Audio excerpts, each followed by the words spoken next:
नमस्कार, मैं हूं संजय शर्मा। आप देख रहे हैं 4 PM news network. Bharatiya Janata party को सबसे ज्यादा उम्मीदें उत्तर प्रदेश से थी। भारतीय जनता पार्टी मान रही थी कि उत्तर प्रदेश में तो 80 में 75 सीटें हम जीत जाएंगे, पिछली बार से ज्यादा जीतेंगे। दरअसल बीजेपी के पास जो अपना इंटेलिजेंस का सर्वे आया था, भारतीय जनता पार्टी ने जो खुद की बातचीत की थी, बल्कि संघ ने भी जो कहा था बीजेपी को, वो सही होता हुआ दिख रहा है। संघ ने पहले ही कह दिया था बीजेपी को, 5 जन में ऑर्गेनाइजर में छापा भी था कि सिर्फ राम मंदिर और मोदी के भरोसे चुनाव नहीं जीता जा सकता। ये कहा था उन्होंने, छपा भी था। लेकिन जेपी नड्डा, जिनको देवताओं का देवता कहते हैं, राम जन्मभूमि मंदिर में जमीन घोटाले में जिनका सबसे ज्यादा नाम आया था, श्रीमान चंपत राय जी, वो उनको भगवान विष्णु का अवतार बताते हैं। तो बोला वो ये कैसे स्वीकार कर लेते भाई कि उनके नाम का जादू नहीं है और उनके नाम पर यूपी में 80 सीटें नहीं जीती जा सकती। उनको तो लगता था कि भाई मैं जहां खड़ा हो जाऊंगा वहां तो प्रजा मेरे ऊपर भगवान का अवतार मान के मेरी झोली में वोट भर देगी। लेकिन जो पहले चरण का मतदान हुआ, जो परसेंटेज कम आई, उसने साहेब के पसीने छुड़ा दिए। मुजफ्फरनगर, सहारनपुर, कैराना, बिजनौर, नगीना, रामपुर, मुरादाबाद, ये समझ में आ गया कि उत्तर प्रदेश में साहेब का जादू चल नहीं रहा। यहां ज्यादा जातियां चल रही हैं और महंगाई चल रही है, बेरोजगारी चल रही है, अग्निवीर चल रही है। तब साहेब को समझ में आया कि सिर्फ उत्तर प्रदेश ही नहीं बल्कि देश भर में जो सामने तस्वीर बनी है, जो कम मतदान की तस्वीर बनी है, वो खतरनाक है, वो खौफनाक है। उसके बाद साहब हिंदू मुसलमान पर आ गए। इस बीच में उत्तर प्रदेश में बात चली कि अमेठी और रायबरेली से कौन। जब भारतीय जनता पार्टी को यह पता चला कि अमेठी से राहुल गांधी चुनाव लड़ने आ रहे हैं, रायबरेली से प्रियंका गांधी चुनाव लड़ने आ रही हैं, तो भारतीय जनता पार्टी के पसीने छूट गए।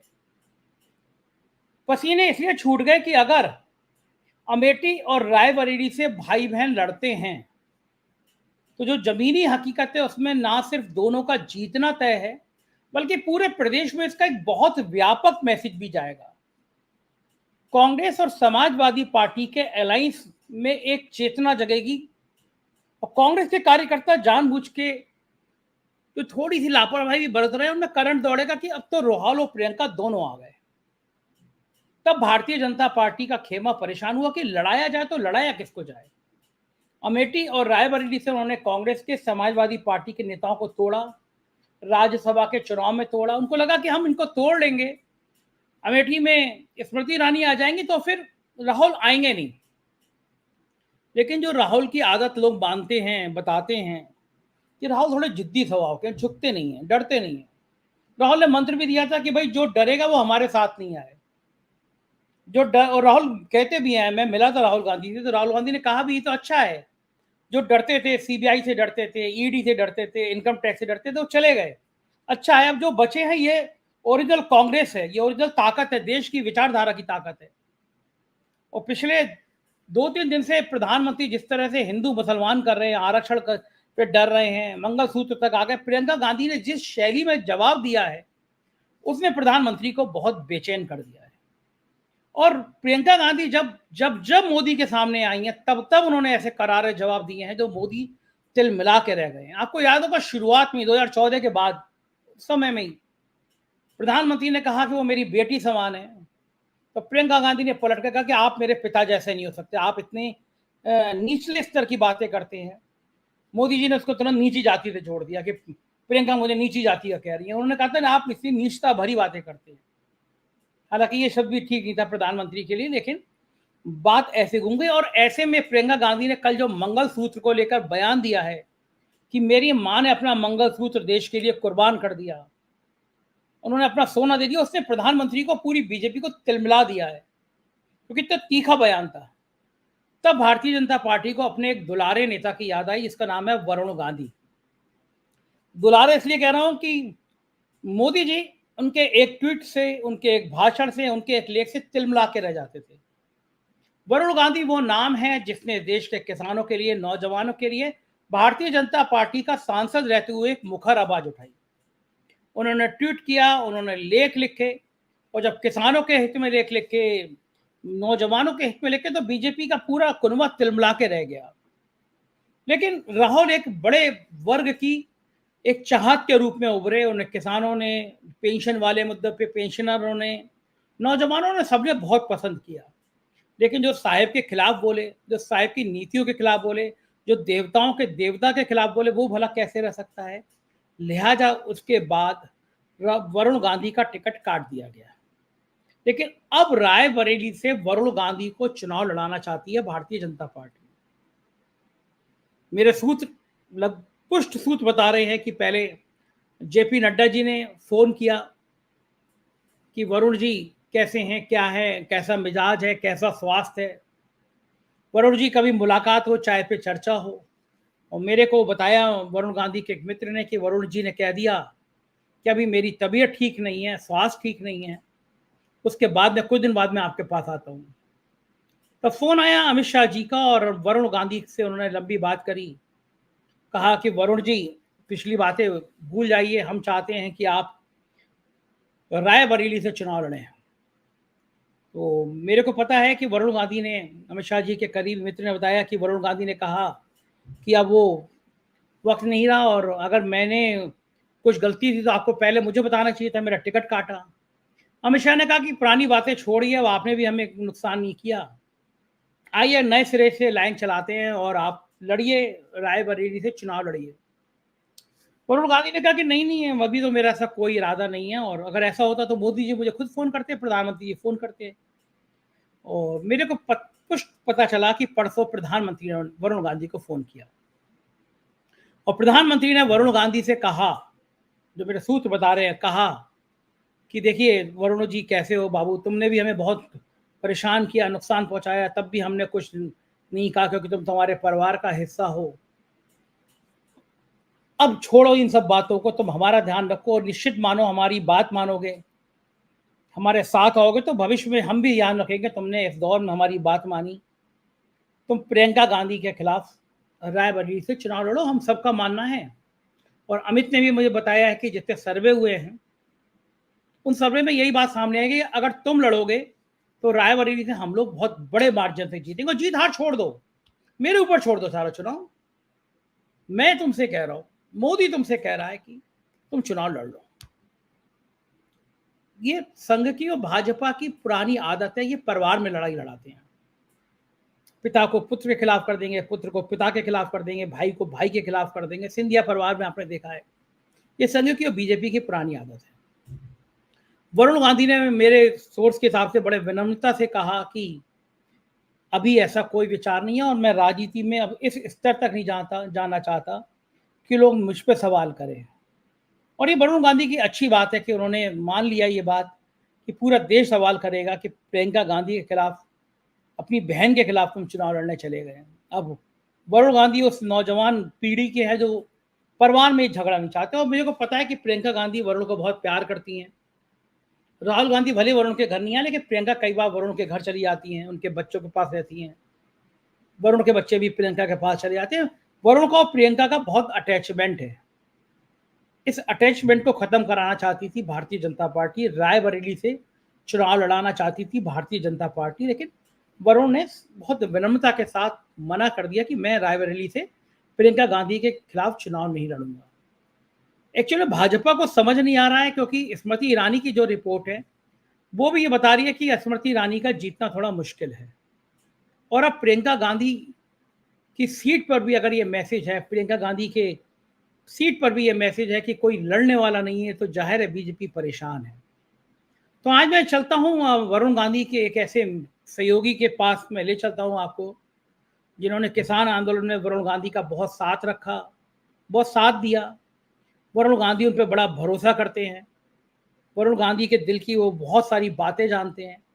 बहुत पढ़े लिखे किसान नेता है, देश के बड़े बड़े हिंदी और अंग्रेजी अखबारों में उनके आर्टिकल छपते रहते हैं। आप समझ गए होंगे कि मैं पुष्पेन जी के बात कर रहा हूँ। पुष्पेन जी, बहुत बहुत स्वागत है आपका। मैं तो आपके मित्र ही कहूँगा, क्योंकि मुझे पता है वो आपके बहुत अच्छे दोस्त हैं, वरुण गांधी जी। आप धन्यवाद। वो कम से कम सामाजिक राजनीतिक चेतना के जो बिंदु होते हैं उस पर वरुण गांधी आपसे बात करते रहते हैं। मैंने जो अपनी इंट्रोडक्शन में से जो बातें कही कि भारतीय जनता पार्टी वरुण गांधी को प्रियंका गांधी के खिलाफ चुनाव लड़ाना चाहती थी, ये कितनी सही है और क्यों चाहती थी बीजेपी ऐसा करना? देखिए संजय जी, जो बातें आपने कही हैं मोटे तौर पे आपने ठीक बात कही है। पहले जो है जब इनका टिकट कट गया था उसके बाद इनकी कुछ तबीयत ठीक नहीं थी, कुछ बुखार वगैरह इनको था। उस वक्त जो है जेपी नड्डा जी ने इनको मुलाकात करने या बात करने की बात कही थी। तो इन्होंने उस वक्त कह दिया था कि भाई ठीक है, अभी मेरी तबीयत ठीक नहीं है, बाद में इसको देखेंगे। उसके बाद जब तबीयत ठीक हो गई और ये सारी चीजें चलती रही तो इन्होंने दोबारा से अप्रोच किया, मतलब भाजपा वालों ने, कि भाई आपसे हमें बातचीत करनी है, आगे देखना है, क्योंकि कहीं ना कहीं इनके पास भी रिपोर्ट तमाम तरह की आ रही थी।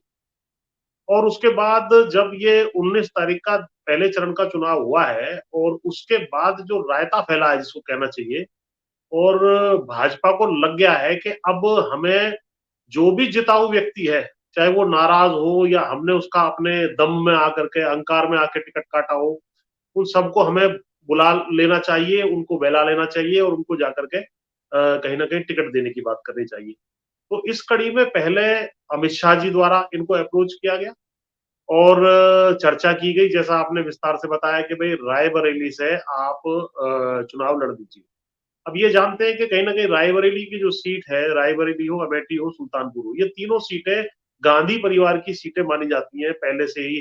फिरोज गांधी के टाइम से, इंदिरा गांधी के टाइम से, या अमेठी ले लीजिए, संजय गांधी, और तमाम परिवार जो है उस पर लड़ता रहा है और इनकी बहुत अच्छी वहां पर गुडविल भी है। सुल्तानपुर से स्वयं ये 14 में सांसद रहे, 9 में पीलीभीत से रहे, अभी इनकी माता जी वहां लड़ रही हैं, और 19 में इनकी माता जी भी वहां सुल्तानपुर से रही। तो ये जो सारी सीटों का समीकरण है, इनको ये बिगड़ता हुआ दिखाई दे रहा था कहीं ना कहीं। सुल्तानपुर तो क्योंकि माता जी लड़ रही है तो क्लियर है, लेकिन अमेठी की, जैसा आपने बताया, अमेठी में ये गंभीर संकट में इस वक्त स्मृति ईरानी फंसी हुई है। उनका वहां भारी विरोध भी है। उनका दम्भ और अहंकार उनकी बातों से, उनकी बॉडी लैंग्वेज से, और जिस तरह के रेस्पॉन्स उन्होंने महिला उनके विषय में दिए हैं, जब चाहे मणिपुर की घटना हो या महिला पहलवानों की घटना हो, तो उनका कोई रेस्पॉन्स नहीं। तो महिलाओं में भी उनके खिलाफ एक जो है मानस बना हुआ है कि ये हमने भारी गलती की थी पिछली बार अमेठी से राहुल गांधी को हरा के। तो राहुल गांधी का तो लगभग निश्चित ही है कि वो यहाँ आएंगे। अब प्रियंका गांधी जी, क्योंकि ये रायबरेली की सीट सोनिया गांधी खाली करके और राज्यसभा जा चुकी है, स्वास्थ्य कारण से वो नहीं लड़ी, तो प्रियंका गांधी के आने की संभावना है। तो अब इसमें इन्होंने सोचा कि एक तीर से दो तीन निशाने हम लगा देते हैं।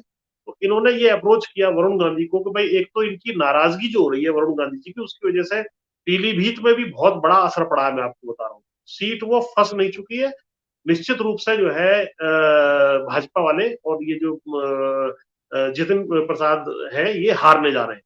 क्योंकि चाहे इन्होंने कुछ संदेश दिया हो या ना दिया हो, वरुण गांधी के चुप्पी लगाने से ही उनके समर्थकों में भारी रोष पैदा हुआ और जिसकी वजह से जो है वो सीट हारने की स्थिति में वो पहुंच गए। इसके अलावा लखीमपुर खीरी है, आंवला से स्वयं एक बार मेनका गांधी 2009 में सांसद रही हैं, बरेली है, ये 3-4 सीटों पर, पीलीभीत 4-5 सीटों पर, तो यहाँ पर, और उस तरफ भी इनका सारा असर रहता है। और किसानों में, नौजवानों में, या तमाम लोगों के जिनके मुद्दे वरुण गांधी उठाते रहे, उनमें एक संदेश गया है कि भाई वरुण गांधी की आखिर गलती क्या है।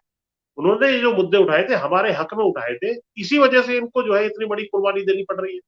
तो वो भी एक फैक्टर है कहीं ना कहीं। तो इन्होंने सोचा कि एक तीर से जो है कई निशाने लग जाएंगे। इनको जो है वरुण गांधी को पीली रायबरेली से प्रियंका गांधी के सामने यदि हम लड़ा देते हैं, तो या तो प्रियंका गांधी हारेंगी या ये हारेंगे। तो एक तो दोनों परिवार में से एक आदमी जो है पॉलिटिकली कहीं ना कहीं खत्म होगा। दूसरा, जो कोई संभावना फ्यूचर में भी दोनों परिवारों के एकजुट होने की हो, वो भी खत्म हो जाएगी, क्योंकि कड़वाहट बढ़ जाएगी। तो ये कैलकुलेशन करके इन्होंने ये ऑफर दिया है, और पहले चरण के चुनाव के बाद एक भय व्याप्त है भाजपा में, उसमें करेक्टिव एक्शन लेने की नियत से इन्होंने ये जो है कदम उठाया है। अब देखते हैं इसमें आगे इसका क्या परिणाम होता है। जी, क्या लग रहा है आपको, पहले चरण के चुनाव में बीजेपी इतना डरी क्यों है, क्या कारण, आप क्या लगता है? देखिए संजय जी, जिस प्रकार से जो है तमाम जातियों ने इनका प्रतिकार किया, विरोध किया, चाहे ठाकुर समाज हो, किसानों में विशेषकर जाट समाज हो, राजस्थान में भयंकर, चाहे वो जाट हो, मेघवाल हो, गुर्जर हो, मुसलमान हो, दलितों की अन्य जातियां हो, इन्होंने जो है, और किसानों की जातियां, उन्होंने तमाम ने इनका विरोध हुआ कर दिया। इनका ये था कि जो 12-13 सीटें पहले चरण में गई हैं, उसमें जो है 1-2 सीट हो सकता है हार जाए, बाकी हम जीतेंगे, या पूरे 25 में से भी इनकी कैलकुलेशन काफी अच्छी 22-23 सीट जीतने की थी। लेकिन अब वो होती हुई नहीं नजर आ रही है। उस वजह से जो है उसका एक रिएक्शन, ठाकुरों की पंचायत हुई लगातार वेस्टर्न यूपी में, गुजरात से लेकर के राजस्थान से लेकर तमाम, उनका विरोध हुआ। तो इनको लग रहा है कि वो स्थिति नहीं है जैसा हम सोच रहे थे। और जो बेरोजगारी के मुद्दे हैं, और महंगाई का मुद्दा है, विकास का मुद्दा है, अर्थव्यवस्था का मुद्दा है, ये मुद्दे ज्यादा बड़े मुद्दे बन के आ गए। यही नतीजा है कि मोदी जी को अंत में घूम फिर करके 10 साल तक तो जो सबका साथ सबका विकास की बात करते रहे, ये तुरंत मुसलमान पे आ गए, आपकी संपत्ति छीन के मुसलमानों को बांट दी जाएगी, और तमाम ऐसी बातें करने की इन्होंने जो है शुरुआत की। इसका मूल कारण ये है, इनकी बौखलाहट पूरी है कि हिंदू मुसलमान के अलावा अब तुम्हारा कोई डमरू बजने वाला नहीं है। लेकिन राम मंदिर वाला जो भी मुद्दा था, वो भी प्राण प्रतिष्ठा हो जाने के बाद वो वहीं पर रह गया। ठीक है, सबने एक्सेप्ट कर लिया, भाई राम मंदिर बन गया, सबके मन में हर्ष है, बात वहां खत्म हो जाती है। उसका पॉलिटिकल कोई लाभ इनको नहीं मिल पाया, ना ही जो है अन्य मुद्दे इनके चल पा रहे थे। तो इन्होंने अब ये देखा कि ये सारे मुद्दे हमारे गौण हैं, और जिस प्रकार का मैनिफेस्टो कांग्रेस ने पेश किया, तो इन्होंने सोचा मैनिफेस्टो को एक तरीके से धन छीन के मुसलमानों को बांटने वाला मैनिफेस्टो साबित कर दो। इसमें भी ये कहीं ना कहीं फेल नजर आ रहे हैं जी। अच्छा, वो बताइए कि क्यों वरुण गांधी पे ये दांव क्यों लगाना चाहते थे, कारण क्या है उनको, वरुण गांधी ही क्यों? रायबरेली से इनको ये नहीं लग रहा था गांधी परिवार के दो भाइयों के बीच में ये दूरी बनाएंगे, गांधी परिवार के दो जो उत्तराधिकारी हैं उनमें बीच में दूरी बढ़ जाएंगी, इससे भाई बहन के बीच में दूरी बढ़ जाएगी? ये ख्याल नहीं आता है कभी इन लोगों को? नहीं नहीं, इनका तो सीधी सीधी बात है, इनको एक ही ख्याल आता है कि कैसे एक सीट जुड़े। इन्होंने वास्तव में एक सर्वे वहां कराया था कि भाई अब अगर प्रियंका गांधी जो है रायबरेली से आती हैं, तो इसके सामने हमारा कैंडिडेट कौन होगा जो उनको टक्कर दे सकता है। तो उसमें कई नाम उछले, जिनको मैं यहाँ जिक्र नहीं करना चाहता, लेकिन वो सारे नाम फेल हुए। उनके बारे में सब लोगों ने मना कर दिया, नहीं साहब इनका कुछ नहीं है। तब ये बात आई कि भाई वरुण गांधी को ये लड़ा दे, तो तब लोगों ने कहा हाँ भाई वरुण गांधी बहुत बढ़िया तरीके से इसको जो है चुनाव को लड़ सकते हैं। और इनकी समझ में आ गया कि जो बेस्ट कैंडिडेट है वरुण गांधी है, और दोनों में से एक कांटे से दूसरे कांटे को हम निकाल लेंगे, तो कम से कम हमारा काम भी चल जाएगा, जो भी हारेगा वो निपट जाएगा, हमारे लिए दोनों ठीक रहेंगे। तो ये इन्होंने कैलकुलेशन करके इसको बढ़ाया। लेकिन जो रेस्पॉन्स है, जो वरुण गांधी जी का रेस्पॉन्स है, वरुण गांधी जी ने, जहां तक मुझे जानकारी है, क्लियर मना कर दिया कि भाई मैं ऐसा नहीं करने जा रहा हूं। पोलाइटली मना किया है, हालांकि कोई इनके, देखिए इनका जो रेस्पॉन्स होता है, वो प्रतिकार वाला रेस्पॉन्स भी इनका इस तरीके से उल जलूल बात करना या उछल के कोई बयान दे देना उस तरह का नहीं होता। ये बड़े ही डिग्निफाइड तरीके से पॉलिटिक्स करते हैं। जब भी कोई दिक्कतें आई तो इन्होंने किसान आंदोलन हो, महिला पहलवान, तमाम जो चीजें हैं, इनके मुद्दों को ट्वीट के माध्यम से, चिट्ठियों के माध्यम से उठाया, और वो वरुण चीज गांधी, कहीं ना कहीं आप सांसद, वरुण हाँ वरुण गांधी जी, की बात कर रहे हैं ना, वरुण गांधी की बात कर रहे हैं जी, ना? वरुण वरुण वरुण गांधी जी ने उठाया। तो ओके। ये बड़ी ही जो है डिग्निफाइड तरीके से अपना रेस्पॉन्स देते हैं। और जो पॉलिटिक्स करते हैं, जैसे राहुल गांधी ने भी एक हल्की टिप्पणी इनके विषय में कर दी थी कि भाई जब उनसे पूछा गया था यात्रा के दौरान कि साहब अगर वरुण गांधी है तो उनको भी आप लेंगे या नहीं लेंगे, तो उन्होंने कुछ कह दिया था। तो इन्होंने जब केदारनाथ में ये मिले, तब भी इनका रेस्पॉन्स अच्छी तरह आत्मीयता से वो मिले, और राहुल गांधी ने इनसे कहा कि भाई आपने इसमें रिएक्शन नहीं दिया, मैं मतलब मैंने गलत वो बात कही थी, मुझे ऐसा नहीं कहना चाहिए था। तो परिवार के प्रति इनकी जो है शुरू से ये मान्यता रही है कि जो है हमें एक दूसरे के खिलाफ बयानबाजी करना हो, एक दूसरे के साथ चुनाव लड़ना हो, या हल्की टिप्पणियां करना हो, ये हमें नहीं करना है, चाहे पॉलिटिकली इसका व्यक्तिगत रूप से इनको कितना ही नुकसान क्यों ना हो। अब इसमें ये भी स्पष्ट मैं यहाँ कर दूं कि इसमें यदि बड़ा दिल दिखाते हुए राहुल गांधी या गांधी परिवार का ये दूसरा जो है सोनिया गांधी, राहुल गांधी और प्रियंका गांधी, बड़ा दिल दिखाते हुए इनको अपने साथ ले लेते, तो कितना बड़ा असर जो है केवल यूपी में नहीं पूरे देश में चला जाता। और फिर इनका निश्चित रूप से जो है भाजपा वालों के पांव उखड़ जाते। तो ये कहीं ना कहीं एक कमी समझ लीजिए या एक अमेंडमेंट समझ लीजिए जो फ्यूचर में कहीं ना कहीं इनको करना चाहिए, जिससे कि परिवार की स्ट्रेंथ एक हो और जो लोकतंत्र को समाप्त कर रही है भाजपा वो जो है ना कर सके और फिर से पुनः स्थापित होकर के एक नई शक्ति के रूप में कांग्रेस आए। जी। अच्छा पुष्पन जी, पीलीभीत से आप टिकट दे नहीं रहे हैं और चाहते हैं कि जाके लड़ जाएं वो रायबरेली से, तो पीली इतने अच्छे हैं वरुण गांधी बीजेपी को लगते हैं, तो उन्हें पीलीभीत से लड़ा देना चाहिए था, वो तो तैयार। पीलीभीत से जब पहले चरण की बात आई थी और टिकट शुरुआत हुई थी 1.5-2 महीने पहले, ये और ज्यादा ओवर कॉन्फिडेंस में थे भाजपा वाले और मोदी जी को लग रहा था कि 400 पार जो मैंने नारा दिया है वो बिल्कुल पत्थर की लकीर है, हम 400 पार पार करने जा रहे हैं। तो इस वक्त हमें कोई जो है चिंता करने की आवश्यकता नहीं है, जिसको चाहो उसका टिकट काट दो, जिसको चाहो उसको टिकट दे दो, मेरे नाम पे सब वोट पड़ रहे हैं यानी मोदी जी के नाम पर और हम जीतने जा रहे हैं। लेकिन जैसे ही ये टिकट वितरण हुआ उसके बाद पहले चरण का चुनाव हुआ, पहले चरण के चुनाव में जब इनको लगा कि भाई ये तो चीजें फैल गई हैं और वो टारगेट अचीव करना अब हमारे लिए संभव नहीं है, ये केवल यूपी की बात नहीं मैं कर रहा, पूरे देश से ये मैसेज गया जो 100-102 सीटें पहले चरण में गई कि उतनी सफलता जितनी ये एक्सपेक्ट कर रहे थे वो नहीं मिल रही है, तो इनका टारगेट 400 वाला तो असंभव है ही। अब इनको 200 के भी 150 के जो बात कर रहे हैं राहुल गांधी ने भी कहा है वो लाले पड़ रहे हैं। इस वजह से इन्होंने शिफ्ट किया अपना कि भाई पहले नड्डा जी आए, फिर अमित शाह आए, फिर स्वयं इनको भी टेलीफोन करना पड़ा। लेकिन वरुण गांधी ने अभी फिलहाल इसमें अपनी बात स्पष्टता से कह दी कि भाई मैं इस तरीके से इनके खिलाफ चुनाव नहीं लड़ूंगा। जी। तो मतलब ये चैप्टर अब क्लोज समझाया जाए कि रायबरेली से जो प्रियंका गांधी के खिलाफ वरुण को लड़ाने की जो योजना थी वो लगभग समाप्त है, अब उसमें कुछ दम बचा नहीं है। ये बात बिल्कुल ठीक है, बल्कि एक बात और भी मैं जोड़ना चाहता हूं कि भाजपा से एक बहुत बड़ी टेक्निकल मिस्टेक ये भी हो गई है कि इतने सक्षम नेता को उन्होंने खाली छोड़ दिया। ये टेक्निकल मिस्टेक इसलिए मैं कह रहा हूं कि इसका परिणाम इनको चुनाव के बाद कहीं ना कहीं भुगतना पड़ सकता है, क्योंकि वरुण गांधी को जानने वाले लोग और हम तो हर तरीके से जानकारी, तो इनकी एक तो जानकारी पॉलिटिकल समझ बहुत बढ़िया है, किसी भी सीट का आप पूछ लेंगे देश भर में तो ये बता देंगे कि ये चुनाव लड़ते थे, ये इतनी वोट पाए थे। विधानसभा स्तर के नेताओं की भी इनको जानकारी रहती है, विषयों पर इनकी विशेष पकड़ है। ग्रामीण भारत के विषय में इन्होंने पूरी पुस्तक लिखी, फिर शहरी भारत के विषय में द मेट्रोपॉलिटन की पुस्तक आई, तमाम आर्टिकल्स ये लिखते हैं, तो गहन अध्ययन ये आर्थिक मुद्दों पे करते हैं। मुद्दों को समझना और उसको वोकलाइज करना और उसको रखना, ये हिम्मत सब व्यक्तियों में नहीं होती। जो वास्तविक काम है सांसद का वो यही है कि भाई बिना डरे आप जनता के मुद्दों को रखें, उसका लाभ हानि के, देखो बाकी सांसद क्या करते हैं, लाभ हानि देखते हैं, हमारे क्या ही सांसद है लाभ हानि। जयंत चौधरी आपने देखा कैसे लाभ हानि देख करके 10 साल के संघर्ष को छोड़ के किसानों को मदजार में और वहां जाकर के चवन्नी की तरह पलट गए। लेकिन इन्होंने एक स्थिरता, एक जो है कॉन्फिडेंस और शेर की तरह शांत बैठे हुए हैं। ये भी इनको आश्चर्य बहुत ज्यादा है भाजपा वालों को, मोदी जी को, भाई इनका टिकट काटने के बाद कोई इनका बयान नहीं आया। इन्होंने एक चिट्ठी जो बहुत ही डिग्निफाइड चिट्ठी थी अपने पीलीभीत वासियों के नाम पे लिखी, उसके बाद ये शांत बैठे हुए हैं।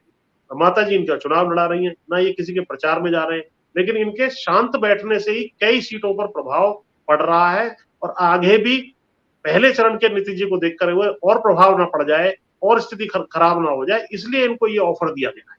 जी बिल्कुल ठीक कह रहे हैं, और ये शायद ये ऑफर ठुकराने के बाद बीजेपी को धक्का लगा है। बहुत बहुत शुक्रिया पुष्पेन जी, आपने हमें समय दिया, हमसे बातचीत की, आभार। धन्यवाद। ये थे पुष्पेन जी, वरुण गांधी के करीबी, और ये बता रहे थे कि किस तरह प्रधानमंत्री तक ने फोन किया, अमित शाह ने फोन किया, जेपी नड्डा ने फोन किया कि प्रियंका गांधी के खिलाफ चुनाव लड़ लीजिए, लेकिन वरुण गांधी ने मना कर दिया। यानी भाई बहन के बीच में जो दरार डालने की कोशिश की थी वो फेल हो गई। मुझे लगता है कि रायबरेली और अमेठी बड़ी रोचक होने वाली हैं, हमारी निगाह बनी रहेगी। आप देखते रहिए 4PM न्यूज़ नेटवर्क। शुक्रिया, थैंक यू।